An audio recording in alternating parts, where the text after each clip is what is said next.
Assalamualaikum warahmatullahi wabarakatuh. Halo teman-teman semua. Marilah kita panjatkan puji dan syukur kita kepada Tuhan Yang Maha Esa dengan mengucapkan Alhamdulillahirabbil alamin. Dan mari kita ucapkan selawat kepada Nabi Muhammad dengan mengucapkan Allahumma salli ala Muhammad wa ala ali Muhammad. Semoga kita semua senantiasa dilimpahi kesehatan, keselamatan, rahmat, dan berkah Tuhan semesta alam.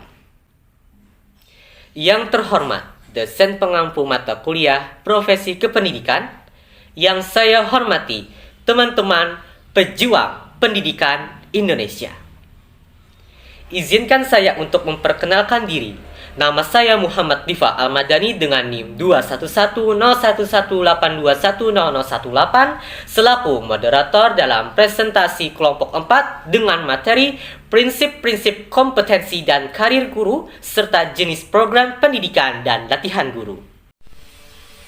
Adapun anggota dari kelompok 4 berjumlah 8 orang. Anggota pertama Ardi Rahmawan dengan NIM 2110118210015. Selanjutnya, Aulia Gunaidah dengan NIM 2110118320003. Selanjutnya, Izzatul Asfia dengan NIM 2110118320006. Selanjutnya, Mar'atu Husnani dengan NIM 2110118220045.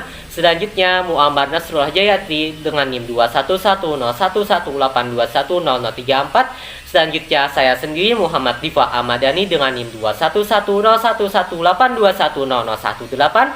Selanjutnya, Muhammad Rizky Alfian Nur dengan NIM 2110118110013. Dan anggota terakhir Rizky Hidayat dengan NIM 2110118310020. Submateri yang akan dibahas oleh kelompok 4, yang pertama, prinsip-prinsip kompetensi dan karir seorang guru. Yang kedua, standar kompetensi yang harus dimiliki seorang guru. Yang ketiga, jenis program pendidikan dan latihan guru. Dan submateri yang terakhir yaitu tujuan dan pelaksanaan program pendidikan dan latihan guru. Selanjutnya, saya persilahkan kepada kelompok 4 untuk menyajikan materinya. Baik, terima kasih kepada moderator. Selanjutnya saya akan menjelaskan tentang prinsip-prinsip kompetensi dan karir seorang guru. 1. Prinsip-prinsip umum. A. Demokratis dan berkeadilan, juga tidak diskriminatif, dengan menjunjung tinggi hak asasi manusia, nilai kultural, nilai keagamaan, dan kemajemukan bangsa. B. Satu kesatuan yang sistematis dengan sistem yang terbuka dengan memiliki multi makna. C. Suatu proses pembudidayaan dan pemberdayaan guru yang berlangsung sepanjang hayat. D. Memberikan keteladanan, membangun kemauan, dan mengembangkan kreativitas guru dalam proses pembelajaran. E. Memberdayakan semua komponen dalam masyarakat melalui peran serta dalam penyelenggaraan dan pengendalian mutu layanan pendidikan. Baik, sekian dari materi saya. Materi selanjutnya akan dijelaskan oleh rekan saya yang bernama Rizky Hidayat. Baik, terima kasih. Selanjutnya, prinsip-prinsip khusus. Secara khusus, program peningkatan kompetensi guru diselenggarakan dengan menggunakan prinsip-prinsip sebagai berikut. A. Ilmiah, yaitu keseluruhan materi kegiatan menjadi muatan dalam kompetensi dan indikator harus benar dan dapat dipertanggungjawabkan secara ilmiah. Kemudian B. Relevan, yaitu rumusannya berorientasi pada tugas dan fungsi guru sebagai tenaga pendidik profesional, yakni memiliki kompetensi pedagogik, kepribadian, sosial, dan profesional. C. Sistematik. Setiap komponen dalam kompetensi jabatan guru berhubungan secara fungsional dalam mencapai kompetensi.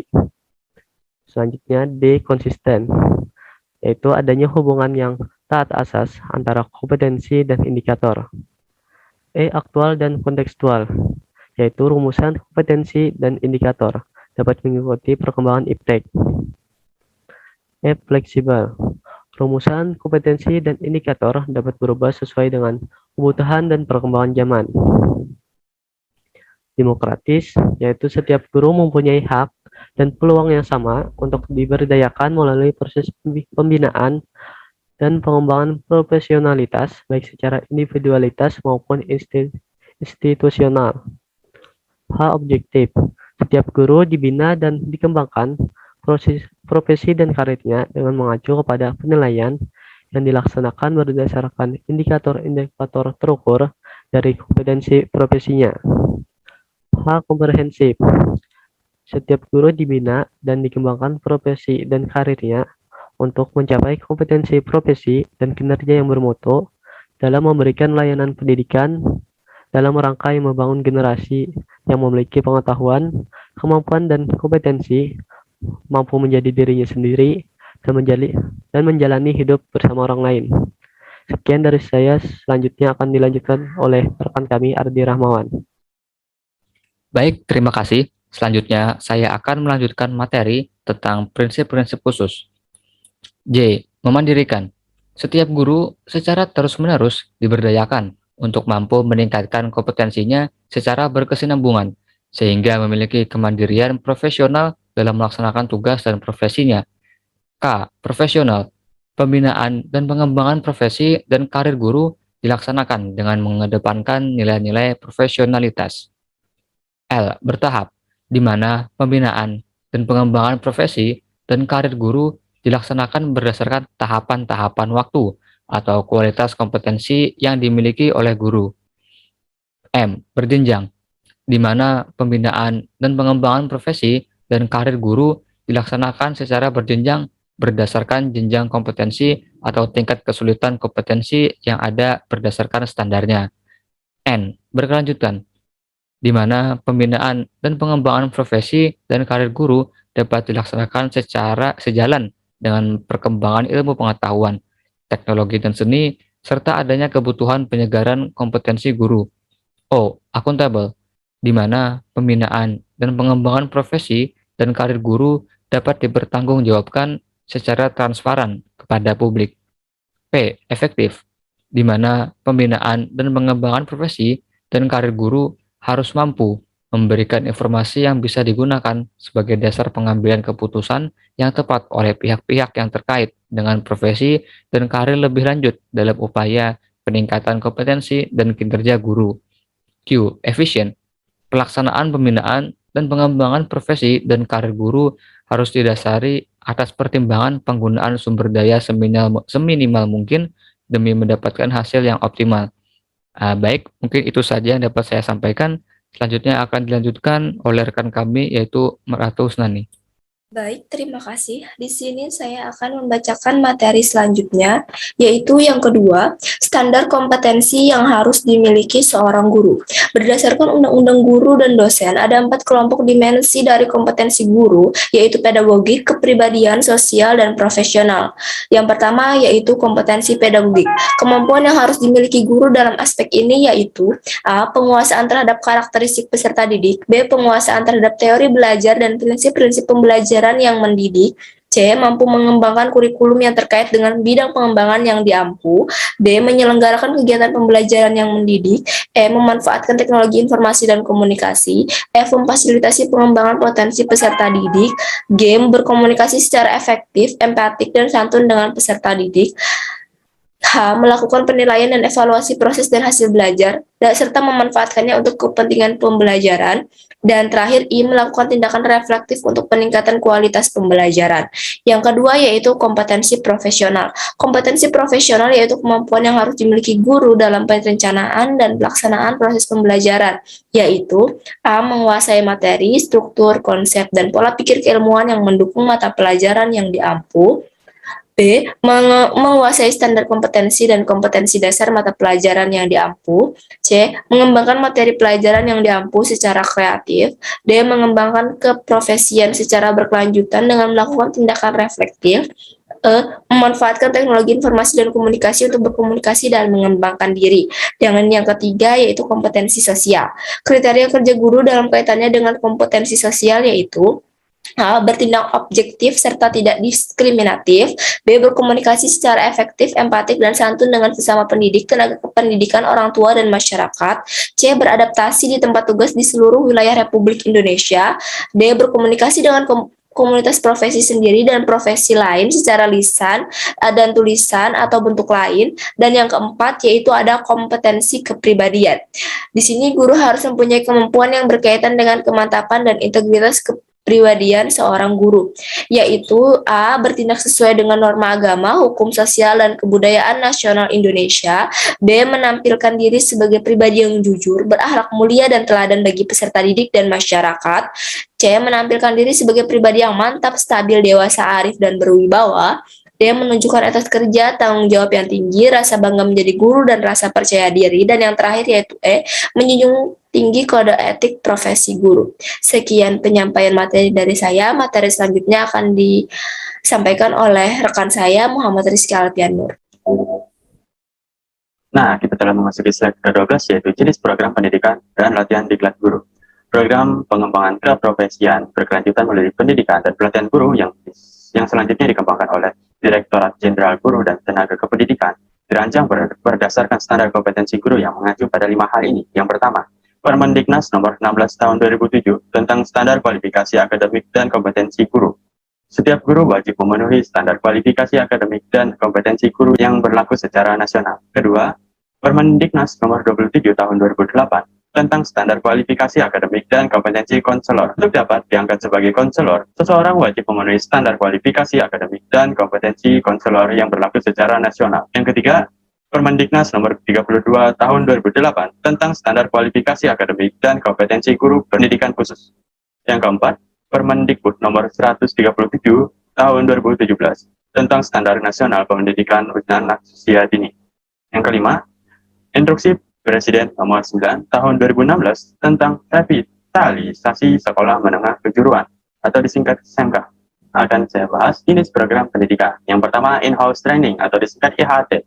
Pelatihan dalam bentuk ini adalah pelatihan yang dilaksanakan secara internal di KGG atau MGMP, di sekolah atau di tempat lain yang ditetapkan untuk menyelenggarakan pelatihan.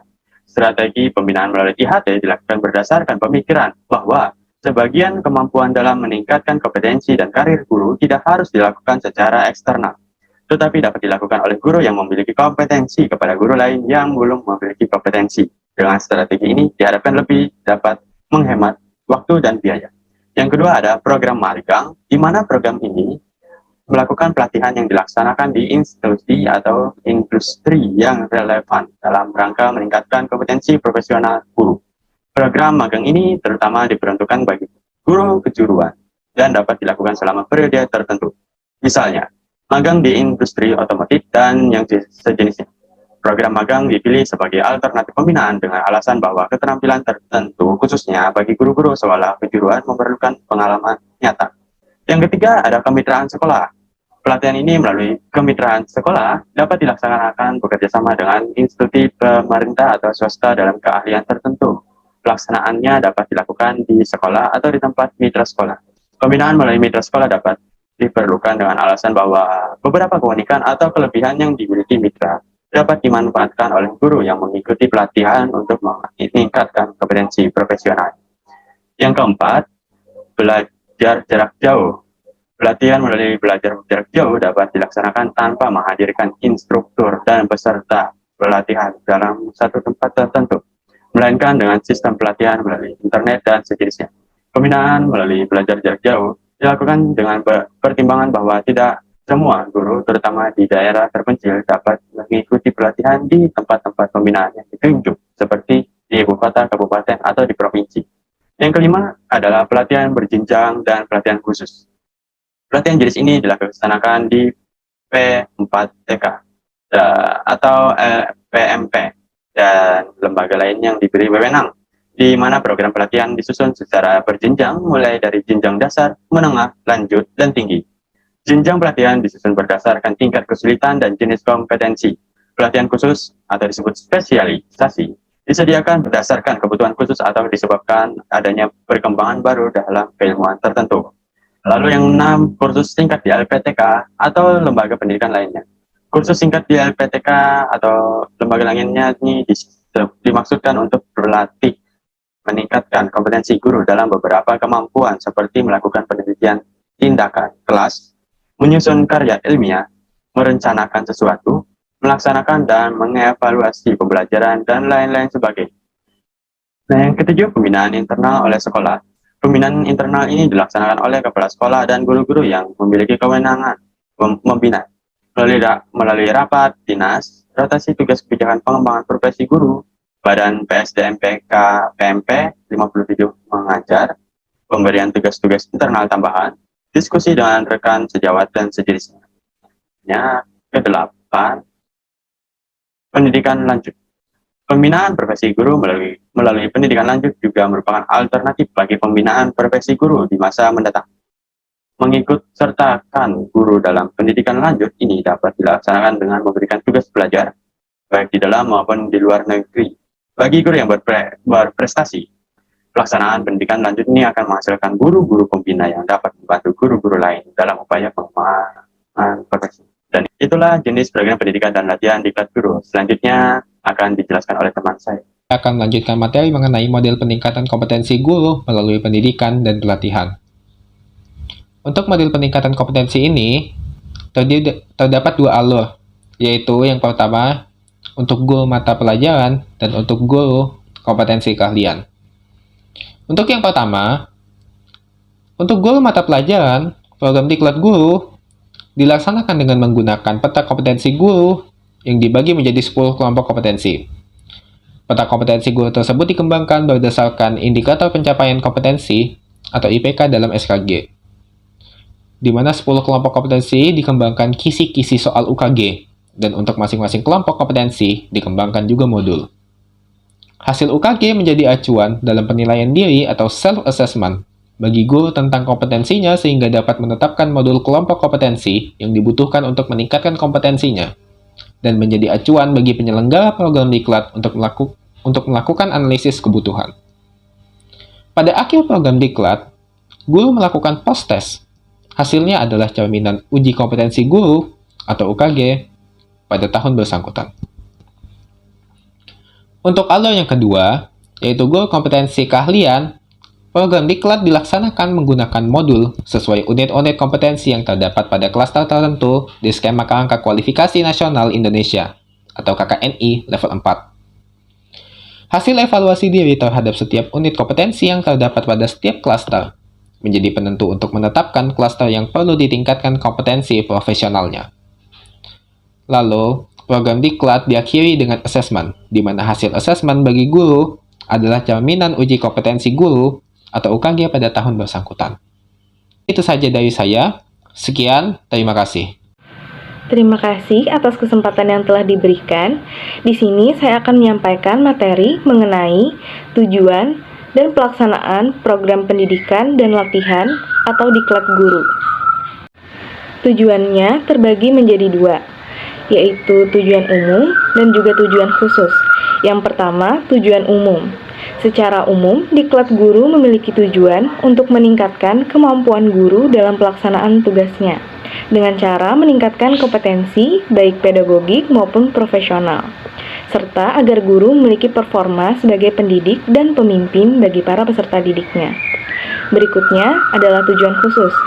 Secara khusus, program diklat guru bertujuan agar pesertanya yang pertama memiliki performa pendidik dan pemimpin bagi para peserta didiknya, yang kedua dapat menjadi contoh tentang ketangguhan, optimisme, dan keceriaan bagi para peserta didiknya, yang ketiga memiliki keinginan belajar dan terus belajar untuk mengembangkan potensi dirinya. Sekian dari saya, terima kasih. Baik, terima kasih kelompok 4 atas pemaparan materinya. Selanjutnya, mari kita simpulkan materi pada hari ini. Secara umum, tujuan program diklat guru adalah meningkatkan kemampuan guru dalam melaksanakan tugasnya melalui peningkatan kompetensi baik pedagogik maupun profesional. Terima kasih atas perhatian teman-teman semua. Semoga kita dapat berjumpa di lain waktu. Wassalamualaikum warahmatullahi wabarakatuh.